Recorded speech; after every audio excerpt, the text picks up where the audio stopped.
You're listening to the Resilient Author Podcast, the show that goes beyond the pages to explore the grit, courage, and resilience it takes to write and publish a book. I'm your host, Carrie Human, and each week I sit down with authors to uncover the stories behind their stories, the challenges they faced, the breakthroughs they experienced, and the wisdom they've gained along the way.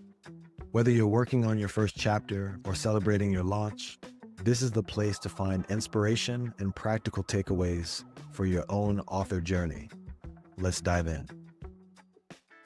All right, John. So, for those who may not know you yet, what's your book about, and what do you hope readers take away from it? Well, actually, there are 6 books. They're all mystery suspense thrillers. My protagonist is a young woman in her 20s. You'll notice I'm neither of those. There's probably a 12-step program for that. But it's a series, but you don't have to read them in order. Probably the common thread, there are 2 common threads. One is journalism. That's my background. And so my protagonist goes into journalism. And as the series unfolds, she becomes a cops and courts reporter. And then she becomes a White House correspondent, which is what I did when Reagan was president.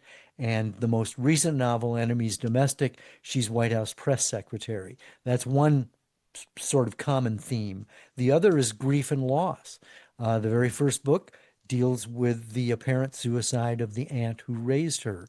And it's based to a certain degree on the suicide of my sister in 1980. I was on the scene that day, and so writing about it was a catharsis. But as I look back, grief and loss and journalism are constants in the Lark Chadwick series. Hmm. You know, I'm sure you know this as an author, John, but most books, begin as a spark, maybe a question we just can't stop thinking about. Where did the idea for this book first come from? You said it's a series. Was there a particular moment or experience that really just sort of set this into motion for you? Yeah, that's a really good question. I was working at CNN. I'd been a reporter. I was a writer, and then they made me an editor, and that was tedious, but it paid well. And so I needed a creative outlet. And so I was teaching myself how to write fiction, and I was doing a writing exercise. It was just the prompt was write about a personal experience. And so I was dutifully doing the just the facts, ma'am account of a car train collision that I witnessed as a kid. I was 9 years old. I was in the dome car of this train. It was the middle of the night. We were going through northern Illinois, and out of nowhere, this car comes from my left and crosses in front of the train, and we hit it. All this debris comes down, killed everybody in the car. And this is really an interesting thing about the what I call the spooky power of the subconscious. So I'm writing this a factual account about something that happened 40 years earlier. And as I was writing, I remembered a radio news report about a similar car train collision in which an infant survived. And I began to Wow. play what if? What if that kid grew up and wanted to find out more about her past? And so it was that what if question that sparked what became the first book, Fast Track. Mm. Wow, it's so incredible, like you said, how the subconscious mind just starts to work and starts producing. You mentioned it just a little bit, but you spent 45 years in journalism, including some time as a White House correspondent and as one of Wolf Blitzer's editors at CNN. How did those experiences influence the themes of realism in your fiction? There are 2 things that are at play there. One is that you're covering you come across people as a reporter sometimes on the worst day of their life, and Mm, so you see things and you experiencing things and you cover things that embed in your subconscious. The mm, other thing that journalism enabled me to do is that journalism forces you to write succinctly and efficiently. You don't have time to sit there and wait for the to arrive. You've got a deadline, dude, and you got to write. And mm, so being able to write tight, I think, really helped me access the stuff that was inside to articulate it onto the page. mm, mm. I mean, was there Like when did you actually start to realize that like you had to tell this story? Like it just no longer was optional, like you had to write it. Once I started to play around with the what if, what Mm. if this kid grew up to find out more and want to know about her past? That was it. That was the spark. And then I just started to play with it. And the manuscript went through 14 major revisions. It took 10 Wow. years to get the agent that I've got. We're still together 20 years later and six Wow. books later. And yeah, it took it was, and she's the 38th, 39th agent that I queried. So I tell my writing students, if you take good notes, I'll save you 9 years in the process. You know, a lot of the listeners here, have fantasies and dreams of actually getting picked up by a publisher. Was there anything in you specific that wanted to go more of a traditional route versus going sort of the indie route? Yeah, I mean, back in the mid 90s when I first started, self-publishing was not as big Mm, and as ubiquitous as it is now. It's much easier now to get published, but there was something inside me that said, I could probably publish this myself, but I'd like to kind of hold out and see if somebody other than my mom, thinks it's good and, feels that they might actually be able to make money on my writing. And mm, so, you know, self-publishing was in my back pocket, but there was something that told me that, give it a try, bring your writing to a professional level and see what happens. And I was very fortunate. mm. Well, luckily you didn't stop at what, 38? You made it to 38. 39. Oh man, I Mm, know people that go into the hundreds. mm. Wow. Yeah, persistence. Absolutely. Exactly. Yep. So just making like a little left turn here. What was it like for you sort of making that leap from journalist to novelist? You know, did your relationship with truth and storytelling change, once you began like really writing fiction? It did in one way, in that unlike what some presidents will tell you, it is a firing offense at reputable news organizations to make things up. We can't do that. It's baked into your DNA. Mm, And so it was kind of hard to give myself permission to make things up. Once mm, I did that, the floodgates opened, and it was very liberating from the standpoint of fiction. Fortunately, there was no, blowback that manifested itself in my news copy. mm. But it was definitely liberating to write, to be able to make things up. I bet. I bet. I mean, you said you have what, six books in the series? Six books and counting. Wow, that's exciting. I'm as What surprised as you are. So was there a time where you thought it might have been over, or have you always sort of had this, oh, maybe there's one more book after you finish one? Sure. I've never had a point where I've thought, no, I'm not going to be able to do this again. I mean, there is imposter syndrome. I sit down after having written, even five novels. I sit down and I go, can I do this again? How do I do this again? But Mm, there's never been a lack of an idea. I kind of know where I'm going in book seven, but I've got procrastination nailed. So I'm not under the gun. I'm not writing with a gun at my head, having mm, to crank something out, just anything. I mm. like to let it simmer and fester and, work with it that way. Yeah, I can appreciate that, just giving it some time to breathe. John, what would you say has been like the biggest obstacle or doubt you face while writing, and how do you move through it? Again, I know you've been doing this for a while, but could you speak to just that in general? Yeah, I think the biggest doubt is not so much imposter syndrome. I mean, I'm fairly confident in my abilities, but I think that the biggest frustration, if maybe that's too strong a word, but question is as I alluded to a minute ago, is forgetting the process. Not sure, how do I do this again? And I have to kind of go back over my notes that I teach my students, and I go, oh yeah, that's how I do it. And sort of, in a sense, teaching myself or reteaching myself, stuff that I've already learned but forgot along the way. Mm, mm. So your fourth novel. I did a little bit of homework. Bullet in the Chamber deals with your son's heroin overdose. Right. How did you find the courage to write about something so raw? And what did the process teach you about grief and healing overall? Wow. How much time do we have? Um, Look, people have said that it took courage to write that and to talk about it, and I appreciate that. But there's something in me, and maybe it's the journalist in me, that doesn't flinch from the truth. Mm, And sadly, suicide and heroin addiction are, two of the most stigmatized topics. But for mm, some reason, I'm able to talk about it. And I find that doing so gives other people permission to come forward and share their stories too. mm, So I don't see myself as particularly courageous, but I guess that the reason I was able to do it is that I couldn't not do it. I felt that writers need to write what they know, and I think it's important to move toward the pain. I think it's therapeutic. And mm, so I just was able to do it, access it, get it onto the page. And I think there's a certain distance that you have from the actual event because you're working through a fictional character who's not really you. mm, And the circumstances are in many ways different than the actual experience that I went through.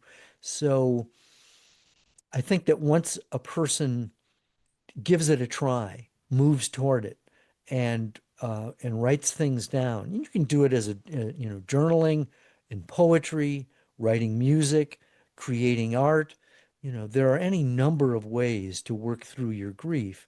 I just chose storytelling, and it's just been tremendously freeing, and it's connected me with people on a deeper level who have also experienced it. There's one more thing I'll say about grief, and then I'll shut up. And that is, it's a universal feeling. And it doesn't mm, mean even the loss of a child or a loved one. It can be the loss of a pet, a job, a relationship, your innocence, your health. Any number of things can produce a grief experience. And those experiences are universal. We all have experienced them. But mm. because they're so intense, we often feel like no one else understands. And yet people do. It's just that we keep it inside. Mm. Yeah, thanks for sharing that, John. I know obviously people grieve differently, Yep. and it sounds like for you, writing has really been a healthy way for you to release and really just dig into those things. I hope so. I think so. Mm. You talked about this a little bit earlier. We kind of joked about it, but you write from a female perspective in your Right. Lark Chadwick series. Right. What inspired that choice, and what has it taught you about empathy and connection? Phew. Another really powerful area to go into. Why do I write as a woman? To be honest with you, it was not a calculated decision. There's a superficial reason, and that is when I started writing fiction, someone suggested that I should write in a way that stretches who I am. Never been Mm, a woman, at least not in this life. So I gave it a try. And one of the things I discovered is that emotions are not gender specific. We all mm, have the exact same emotions. It's just that in my experience, the women in my life are more willing to share their emotions and they're more articulate about their emotions. So I had a lot of conversations with women at CNN over the 25 years I was there. Many of them mm, were in their early to mid 20s, and they tell me their stories about their romances and their careers and their families and their job. And I asked them questions about what it's like to be a woman. And I mm, made a lot of discoveries. One was I asked, there was one anchor I worked with. She was gorgeous. And I asked her, what's it like for guys to come on to you all the time? And she said, I can tell in the first 20 seconds if I'm safe. I never Wow. have to worry about being safe in a Wow. conversation. And that was when I realized that being a woman means playing defense. Mm, Just one of wow. those little nuggets you pick up. Mm. And then these women became beta readers for me and helped me make sure I didn't step in it. Wow. So let's dive in there a little bit. So now that you've honed, this voice, what have you learned about, the mistakes men often make in Oh building man. Oh meaningful man. relationships with women? I mean, here's the thing. Another woman I worked with at CNN, also gorgeous, was going through a divorce, and Mm, she said at one point, just kind of off the cuff, she said, "I always seem to fall for the bad boys." And I mm, remember asking her, I said, "Why is that?" And she kind of looked stunned, like no one had ever asked her that before. And she mm, thought about it for a minute, and she said, and she wasn't being conceited. She said, "They seem to be the only ones that have the confidence to approach me. mm, The problem is, bad boys have the confidence, but they can also be mean. And the problem is the nice guys are too nice. And so that's not particularly attractive. You know, mm, um, Often guys approach women, beautiful women, and they put them on a pedestal. Oh, you're beautiful, and blah, blah, blah. They hear this all the time. It's boring. And what they really want is to play, to banter. mm, And so what ends up happening is if indeed there is some sort of connection, what then happens is the guy becomes needy, and that's not attractive. And mm, so there's that dynamic as well. And a lot of guys strike out with women because, they're trying to impress them. I'm making so much money, or I'm really important, blah, blah, blah. It's about them. mm, There was a woman who took one of my writing classes, and she was writing a book on, 100 first dates, what do you call it? Online dating. And I said, "Is there a mhm. pattern here?" And she said, "Men don't know how to have a conversation with a woman. It's all Oh, about goodness. them. They don't ask me Mm, any questions. They don't care about me. They care about impressing me. And that's not mm, impressive." So I don't mm, know. I think guys strike out a lot. They think mm, they're scoring cool points, and they're just striking out and they don't know it. mm. There's some nuggets in there. I'm sure whoever needed to hear that heard it. At least I I hope hope so. so. I hope so. There are a lot of women who hope so.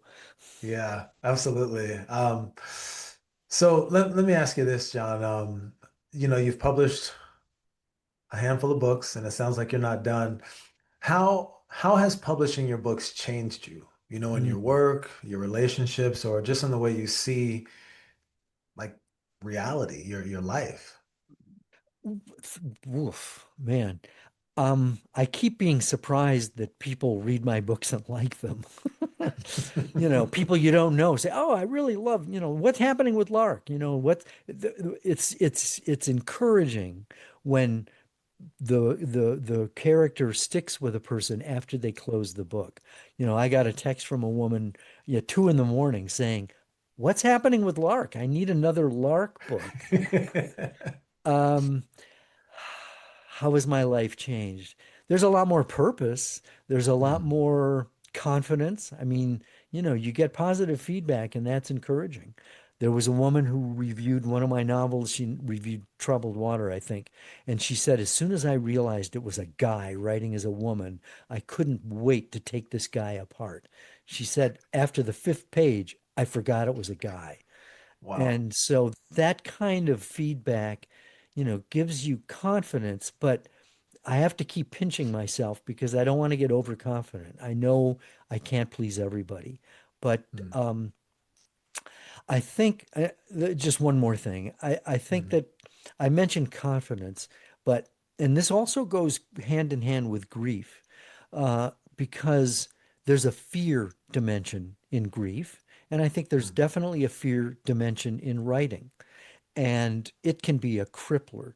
But once you've faced grief and the worst that can happen, fewer things frighten me. And mm, one of the things I teach in my writing classes is how to, face your writing fears. And the thing I've mm, discovered is that, courage is a byproduct. It's not mm, something that just shows up and go, "Okay, you're courageous now." It means facing your fear and going forward anyway. It's mm, harnessing the fear. And that's courage, fear in action, going forward anyway. That's true mm, in life, and it's true in writing. mm. I hear people talk about being afraid, but to your point, the courage only comes when you take the steps. Like no one's naturally courageous. It's like you have to feel fear to even be courageous. That's true. And there's something I call the fear continuum. There's Mm, recklessness, that's no fear at all. mm, And there are consequences to that. There's caution, that's counting the cost. Is this going to kill me, bankrupt me, whatever. There's mm, there's cowardice. That means you know what you should do and you freeze. And then there's mm, courage.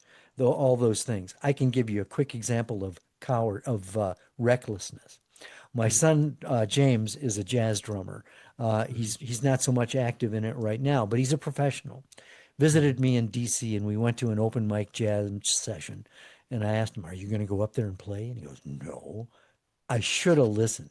I go swaggering up there and I take the sticks from the house drummer and they call something. It's 4/4 medium swing. I can do that. mm, Then a couple of horn players get up. I discovered later that they had just played a gig at the Kennedy Center. So I'm in way over my head, but I don't know it. So they mm, call something, they count it down, they're flying. I'm still taxiing. You mm, know you're in trouble when during the song, the house drummer sidles up to you and goes, "I'll take over." So here I am trading sticks with him. Major fail, major fail. So if when you fail, that's, nothing gets worse than that. mm. You went for it though, John. I'll give you I went kudos for for it. that. I You went went for for it. I it. learned from it. Yep, you're in the arena. In the arena. Right. Um, so speaking of courage, what has helped you keep going, when the process of writing has gotten tough, you've dealt with grief, you've had life happening around you. Like what keeps you going? Do you have a practice? Is there something you do? There's nothing magic that I do. I think part of it I'm an Aries. That means I'm Mm, persistent, mm, and stubborn, probably. I think that, you look back and you see, there's been some success here. I've been able to do it. So, why should I give up now? I mean, I'm old. I'm not going to tell you how old, but I'm living as if I've got another 25, 30 years to go. I'm not mm, assuming that, but I'm not giving up. Life is fascinating. There's so much more that I want to be able to do. And mm, so I see life as a gift and as a challenge and as an experience. And so, that's my process. It's looking forward, not regretting the past, not fearing the future, but being mm, present in the moment where I can be effective. That's where the change happens. That's where that's where choices can be made to make a mm, difference. mm. Really love that perspective. Thank Um, you. You mentioned earlier that you have the privilege to have a writing class. You have students. You probably get to edit a lot of different manuscripts. Yeah. Um, what's one of the most common mistakes you see writers make, and how can they avoid it? Ooh, a lot of common mistakes. Here's a mistake that I never see, and that's the writer who wants to write but gets intimidated. They look at all the great Mm, writing that's around them and they go, "Oh, I mm, can't do this." And they talk themselves out of it. So I think that's the biggest mistake wow. is not trusting yourself. Once you do that, though, I see a lot of mistakes in manuscripts. And one of the things I've learned from going to writers' conferences, talking to agents, is that agents get queried like 150 times a day. They make a decision on a manuscript, an 80,000 word manuscript, on the first page. Wow. Often, often, and it's not fair, but they know what the gold standard is and they can tell right away if you're meeting it. Mm, Instead of enticing and hooking the agent, what a rookie writer will do is start throwing backstory in, giving the mm, reader context. No, get the story started and then you mm. can sprinkle the fairy dust in as the story unfolds. That's really good advice. I think as writers in general, we have this, oh, I need to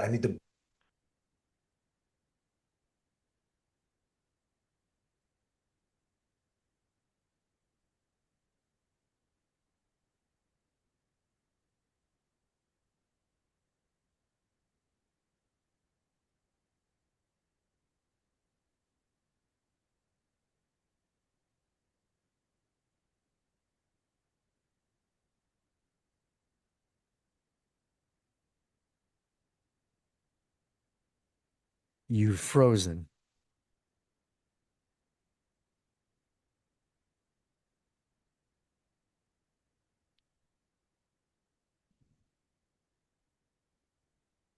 There you are. Okay. Yeah, that hasn't happened before. So What always a was the first. last? Yeah, I think The we're you were we were just talking about um, the so much backstory, and you were just about you were very enthusiastically making a point, and the internet goes, "Whoa, we can't handle this."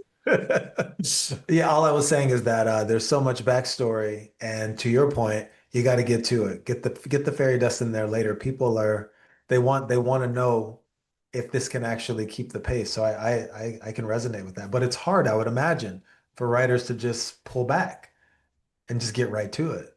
Right. And it helps to have beta readers, people who are objective enough to be able to tell you what's not working.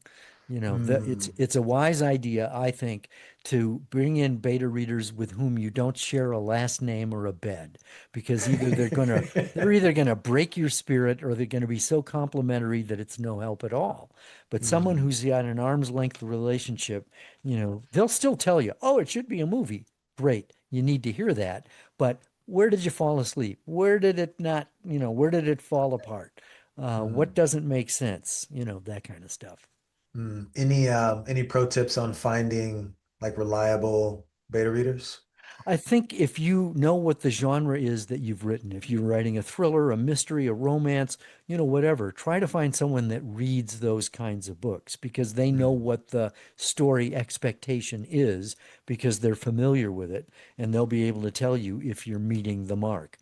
Um, But there are people already in your life who know you're writing a novel and they're itching to get their hands on it because they want to know, how are you doing? It's not Mm. hard. I don't think it's hard. And if you've got friends, you've got potential beta readers. Mm. Mm. Just got to put yourself out there. Yeah. Mm. So we're gonna wrap up soon, but we talked a little bit before we started. What's next for you, John? I know there might be another book, but you also mentioned that you're sort of branching out. What's the sort of next chapter for you? Next chapter, I've written a memoir, and I'm shopping that around. But something more in the present moment is that I'm expanding my business so that I'm not just teaching people in the writing community how to write, but I'm also looking for opportunities in the business community, working with CEOs to help people who are struggling with grief, no matter what kind of grief, to use writing as a way to heal. This can be valuable in a corporate situation for wellness programs, because unresolved grief can be a problem with absenteeism, low morale, high turnover. You've got veterans organizations with vets dealing with PTSD, Mm. hospitals that have hospice programs. Writing can be a way of healing. So I'm looking to find, get myself in front of a wider audience. Mm. I love that. Is this something you would be looking to do in person or virtually or kind of a hybrid? All of the above. It depends on what the need is. If I Mm. can talk to an event planner, I can find out what their need is and if I can meet it. Mm.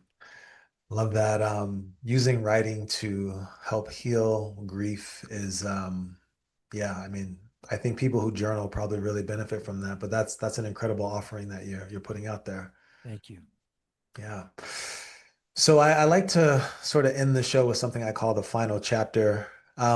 If you could leave one message, that lingers with our audience, something they'll carry long after this episode, what would it be? Take a breath. Mm. Take another one. Get quiet. Be aware of where you are right now and quit worrying about the future or regretting the past. Just be in the moment. Mm. That's such a great reminder, Sean. Such a great reminder. Um, where can people find your books and follow your journey moving forward?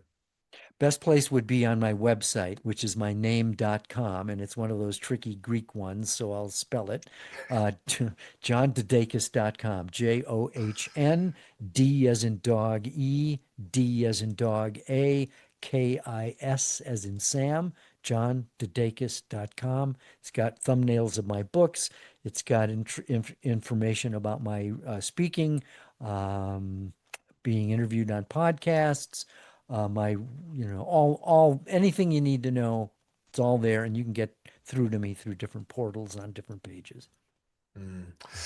There you have it. John, thank you so much for this honest and inspiring conversation. Truly an honor to have you here today. Oh, Carrie, it was wonderful. Thank you for the opportunity. My pleasure. Thank you so much for tuning into the Resilient Author Podcast. I hope today's conversation gave you both inspiration and practical tools for your own journey.